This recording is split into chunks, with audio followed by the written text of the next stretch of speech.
Okay.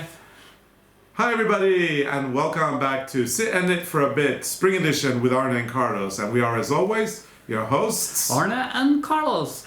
And Carlos, you know what? What? This reminds me of something my grandfather did once. What did he do? He was lighting his pipe. Yeah. And then he was doing like this with the matches, Yeah. the matchstick, and he put it back into the box. Oh. But it hadn't stopped burning. Oh. So the whole box exploded in his hand. Oh. And he was like doing this and throw it on the kitchen.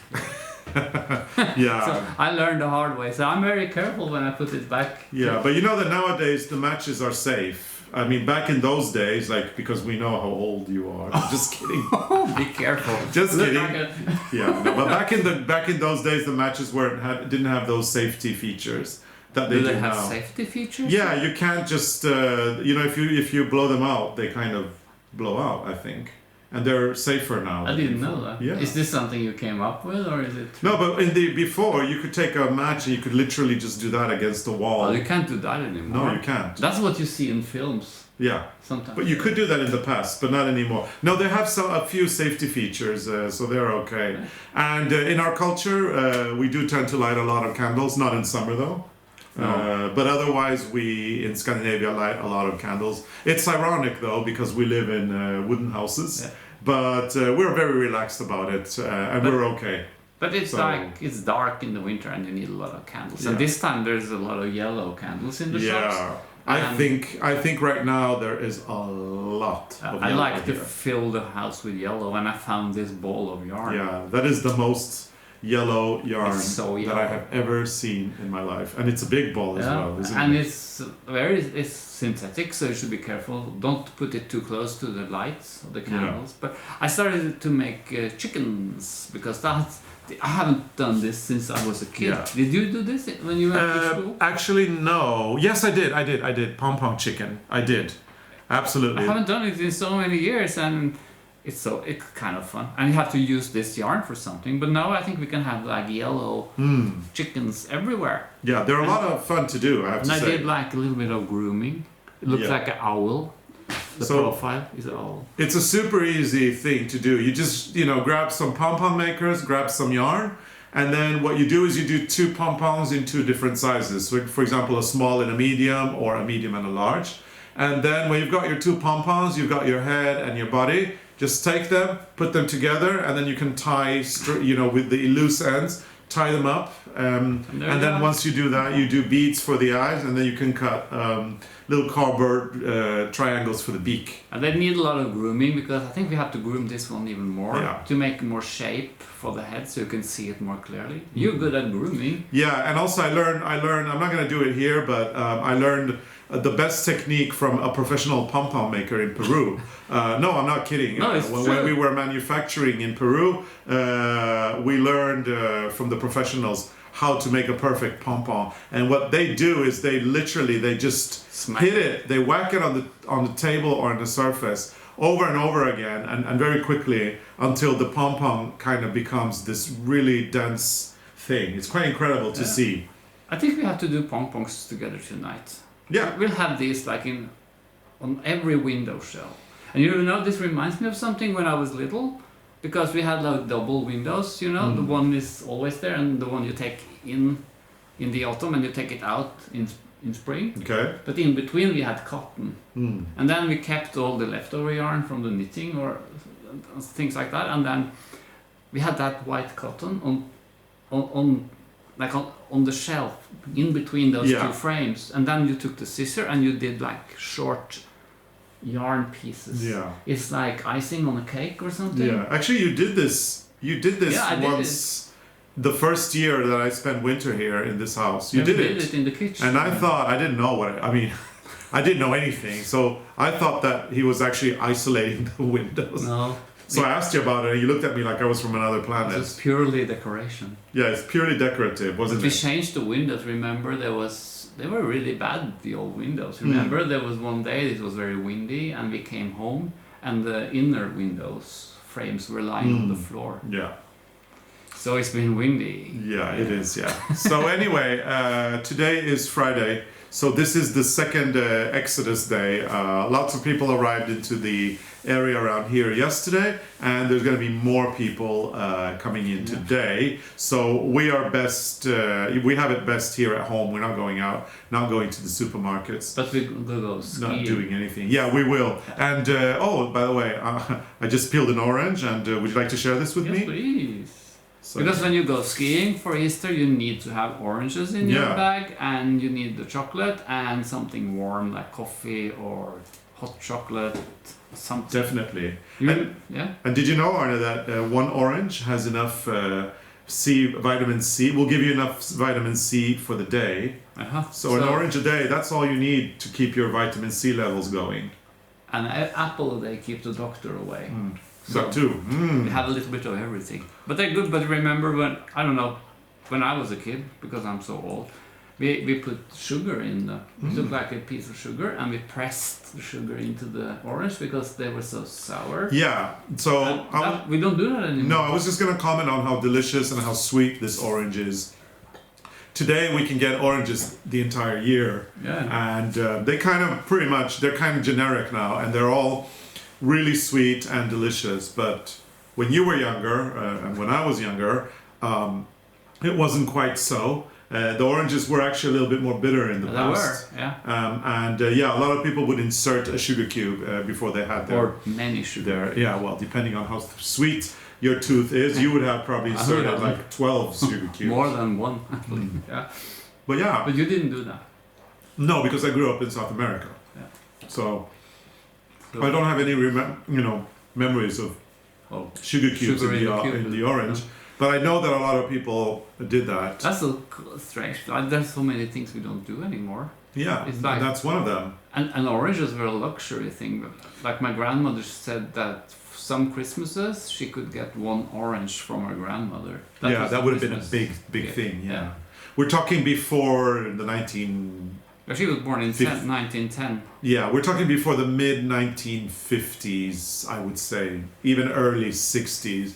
Before then, an orange would have been a very luxurious product, and not only that, but it would have been the trade would have been regulated by the government, and it would have been quite expensive to import oranges into Norway, and that would have reflected the price of an orange. It back was a then. luxury once. It's a luxury, yeah. And I mean, I remember when we did our Christmas ball book, you even wrote a little story about your grandmother and about her love for, that was her, like the best Christmas gift she could get. When she went to I remember she told me she went to the grocery store and she was actually with this little, like a can, is that the word? And she was supposed to buy oil for the lamps because they didn't have electricity. And then she came into the shop and there were like boxes with oranges because they just arrived. Wow. And she was so obsessed by these oranges. So when it was her turn to come to the counter to get her oil, she said, "I want oil on this one." And then the guy behind. Well, she said she wanted oranges. No, she I want oranges on the oil. Yeah. Sorry. And the then oil can. can. And then the guy behind the counter said, "Well, how can I get oranges into that can?" And then she felt so stupid. So she was so embarrassed. Oh, She poor said, girl. but then And they didn't give her an orange. Did they feel sorry for her? no, she didn't get anything. So we should call him. No, he's dead. He's probably dead Yeah. now. Yeah, so that's the thing. Yeah, and oranges we connect them a lot to Christmas and Easter here in Norway. For Christmas you will take an orange and you can stick the cloves in it and then do a red ribbon and hang them up like decoration. Yeah. And of course you'll eat the oranges as well. They're good for you, and at that time of the year it's good to have a little extra D vitamin. But I would say that an orange is mainly connected with Easter. And that is really the time for the oranges. And as Arne said, you pack your rucksack and you've got your chocolate and you've got your oranges, and then you go skiing and you arrive at a beautiful place where you'll take a break and For Christmas we eat enjoy. more of the small ones. Yeah, for Christmas more of the smaller ones. Clement. Yeah, the tangerines and Tangerine. things like that. It was mandarin in the old days. Yeah, and mandarins. we still call them mandarins. Yeah, but they're no longer But it's not the mandarin, it's a tangerine. tangerine. Nowadays, mandarins don't exist anymore, I believe. I don't know. But anyway, Arne, do you know why? the oranges are so popular at that time of the year. And also, For Easter? Yeah, for Christmas, for Easter. And then we've also got this very, a song that everybody sings for Christmas, like Nu är det jul igen, och nu är det jul igen, och julen var hänt i påska. So basically that means Christmas is here again, Christmas is here again, and Christmas lasts until Easter. That's true. And we have a saying in Norway, julen varar helt till påska, which means Christmas lasts all the way until Easter. Now, do you know why? So it's because of the oranges. Yes, it's very related to the oranges. I'm smart. But do you know the story? The quiz helped me. The quiz really helps. The story? No, I don't know. Okay, so nowadays, as I was saying, you can get an orange any time of the year. You want an orange in August, you got it. Mm-hmm. You want one in October, no problem. Just go to the store and buy it. Or you want it in February, that's easy too. They're always around. They're always around, and probably today these oranges come from these massive production units and greenhouses, or they come from further away, maybe even. Maybe. But back in the old days, the oranges would have come from Mediterranean countries, which they would have been the manufacturers, and the season for the orange would be from December until sometime in April. And that's why Christmas lasts until Easter, because that is actually the period where you can get oranges, or you could get them back then. When we go to England, we see these old houses with nice gardens and stuff. Sometimes there's like an orangery. Orangery, Is yeah. that because they had oranges in those? Yeah, because the oranges need a completely different kind of weather. And they would put if you were a wealthy person with an orangerie, Yeah, that's where the word comes from. Yeah, orangery. you would actually store your citrus fruits there in the winter. Yeah. But if you come from southern Spain or Italy, they grow naturally.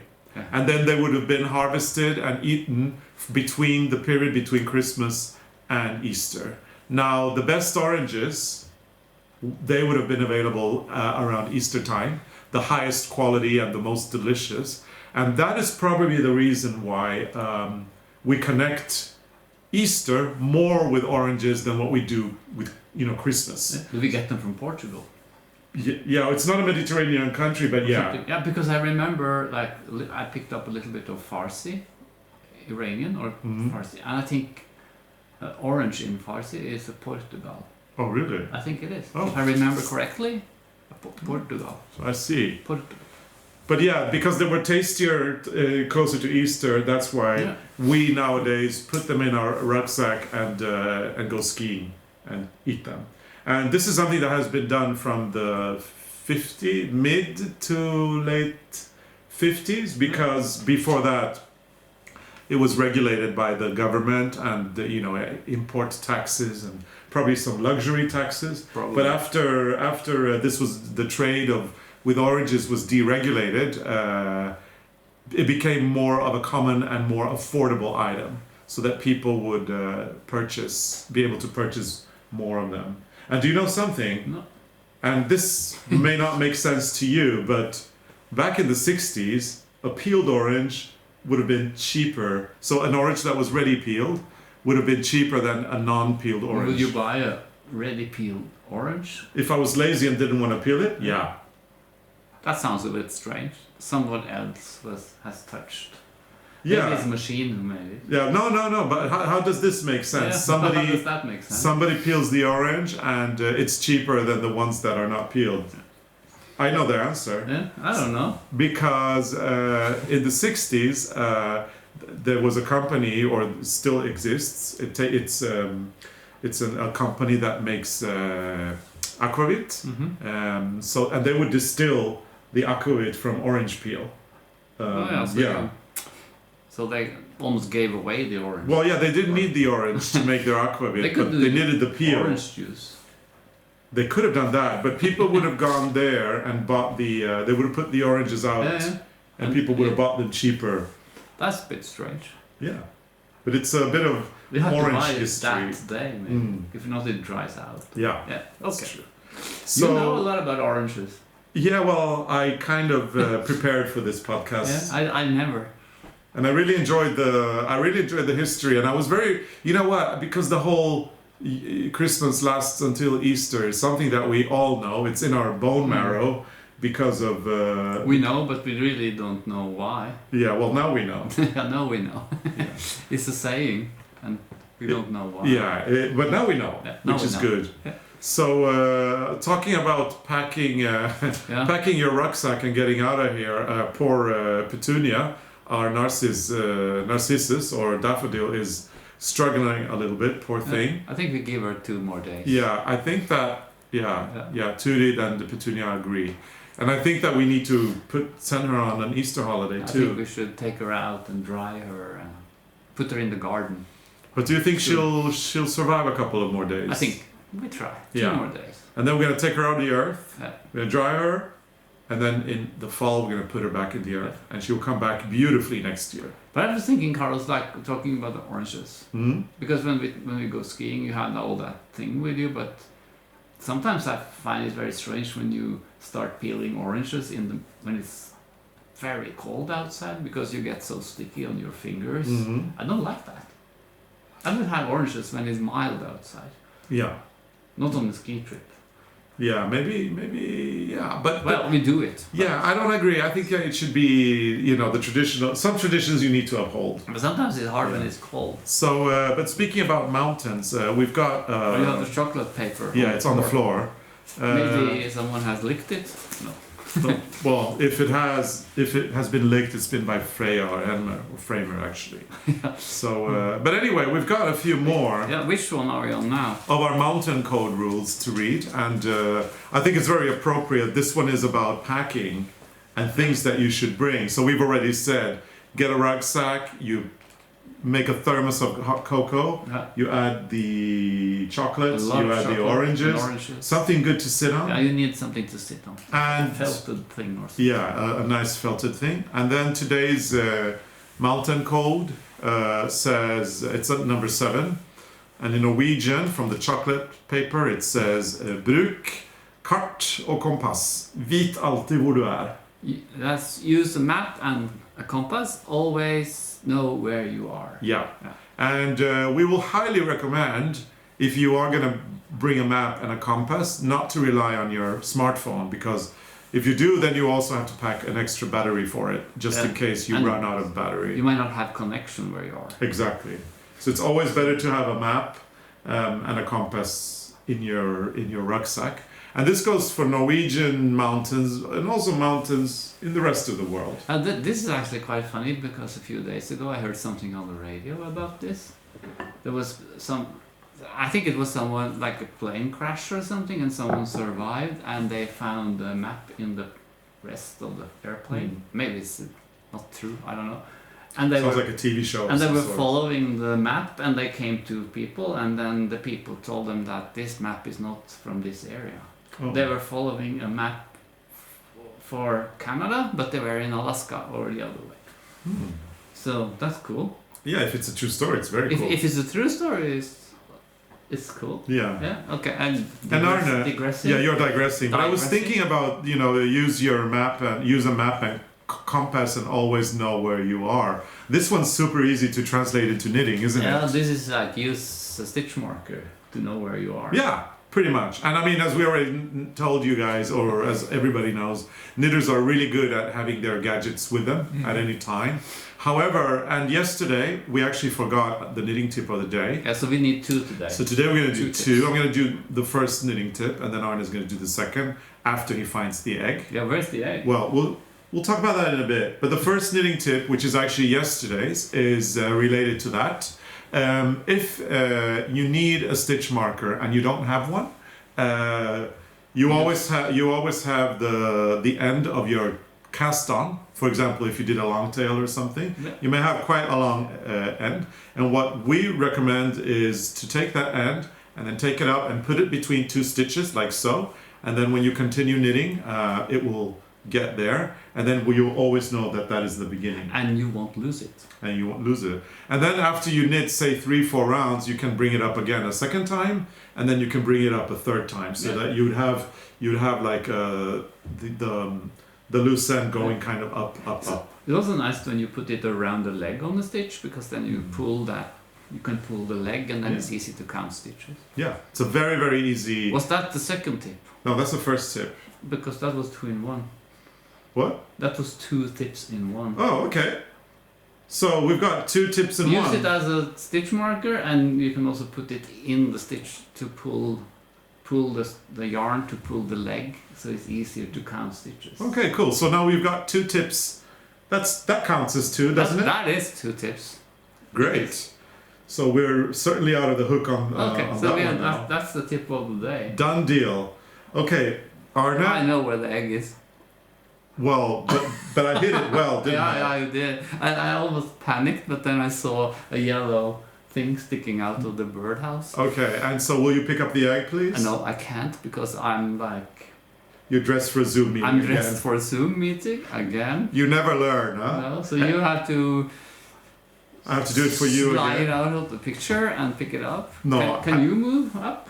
Yeah, but I slid out of the picture yesterday. I don't want to do You have that to do it one more time. a second time. So instead, I'm actually gonna turn around and reach for the. You reach it. But you have to tell me first where the egg is. I won't. In the birdhouse. Oh, okay. I can see the...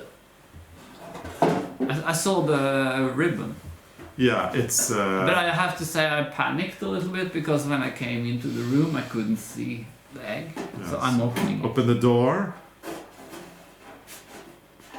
And surprise! The egg of the day is the orange. Oh, surprise, surprise! This is orange dots. We call it oranges because that goes with Easter.